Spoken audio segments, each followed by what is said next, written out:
আচ্ছা, তুমি কি একটা জিনিস লক্ষ্য করেছো যে শুধু গ্লাস বদলালেই গ্লাসের ভেতরে থাকা কোল্ড ড্রিঙ্কস বা চায়ের স্বাদটাও বদলে যায়? মানে যখন আমরা কোনো কোল্ড ড্রিঙ্কস বা চা কোনো কাগজের বা প্লাস্টিকের কাপে খাই তখন অতটা রিফ্রেশিং বা অসাধারণ লাগে না, কিন্তু যখন সেই একই কোল্ড ড্রিঙ্কস আমরা কাঁচের গ্লাসে খাই তখন সেটা অনেক বেশি রিফ্রেশিং, প্রিমিয়াম ও সুস্বাদু বলে মনে হয়। কিন্তু প্রশ্ন হলো, কোল্ড ড্রিঙ্কস যদি একই হয় তাহলে গ্লাস বদলাতেই স্বাদ বদলে যায় কেন? আসলে আমরা সবাই ভাবি আমরা সবাই স্বাদ অনুভব করি শুধুমাত্র মুখ বা জিভের মাধ্যমে, কিন্তু বাস্তবে আমাদের মন শুধু জিভের ওপর নির্ভর করে অনুভব করে না। চোখ কি দেখছে, হাত কি অনুভব করছে, নাক কি গন্ধ পাচ্ছে, এমনকি কান কি শুনছে, এসব তথ্য একসঙ্গে মিলিয়ে আমাদের স্বাদের অভিজ্ঞতা তৈরি হয়। তাই একটা ছোট্ট গ্লাসও আমাদের স্বাদকে গভীরভাবে প্রভাবিত করে।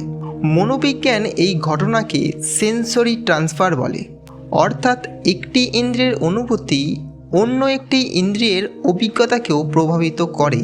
চলো আরও ডিটেলসে ব্যাপারটা বুঝি এটা কিভাবে হয়।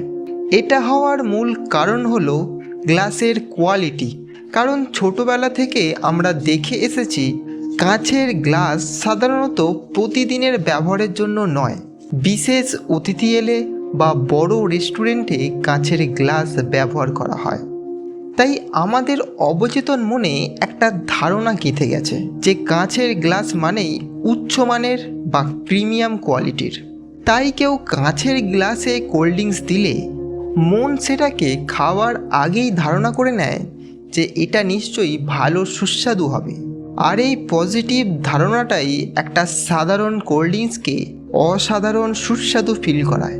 এছাড়াও কাঁচের গ্লাসের স্বচ্ছতা ও হালকা ভারিত্ব আছে, যার ফলে সেটা হাত দিয়ে স্পর্শ করলে মন সহজেই কোল্ড ড্রিঙ্কসটাকে গভীরভাবে অনুভব করতে পারে, যেটা প্লাস্টিক বা কাগজের কাপে খুব কম হয়।